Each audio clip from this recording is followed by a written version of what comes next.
মধ্যপ্রাচ্যের ভূ-রাজনীতিতে বইছে উত্তপ্ত হাওয়া। ইরানের নেতৃত্বে পরিবর্তন এবং সাম্প্রতিক রণকৌশল পুরো অঞ্চলকে এক ভয়াবহ যুদ্ধের দ্বারপ্রান্তে দাঁড় করিয়ে দিয়েছে। বিভিন্ন আন্তর্জাতিক সংবাদমাধ্যমের দাবি অনুযায়ী ইরানের শক্তিশালী ক্ষেপণাস্ত্র হামলার মুখে ইসরায়েল এখন কঠিন চ্যালেঞ্জের মোকাবিলা করছে। মূল সংবাদের হাইলাইটস। ইরানের নয়া রণকৌশল।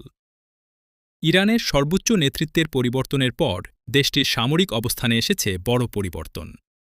নিজেদের ক্ষয়ক্ষতির তোয়াক্কা না করে যুক্তরাষ্ট্র ও ইসরায়েলি স্বার্থে উপর্যুপরি আঘাত হানছে তেহরান।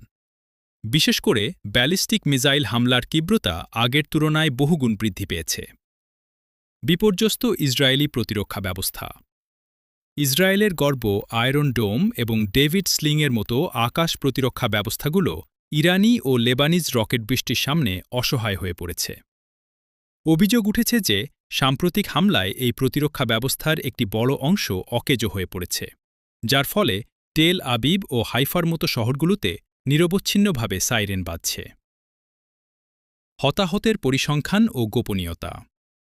যদিও ইসরায়েলি স্বাস্থ্য মন্ত্রণালয় গত এক সপ্তাহে প্রায় ২,০০০ মানুষ আহতের কথা স্বীকার করেছে, তবে বিশ্লেষকদের ধারণা প্রকৃত সংখ্যা আরও অনেক বেশি।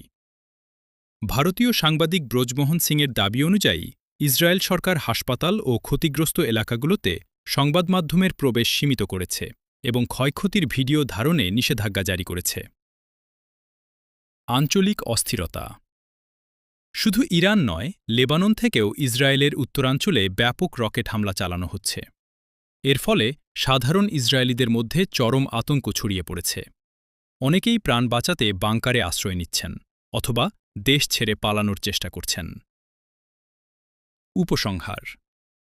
ইরান ও ইসরায়েলের এই সরাসরি সংঘাত বিশ্ব অর্থনীতি ও নিরাপত্তার জন্য বড় হুমকি হয়ে দাঁড়িয়েছে।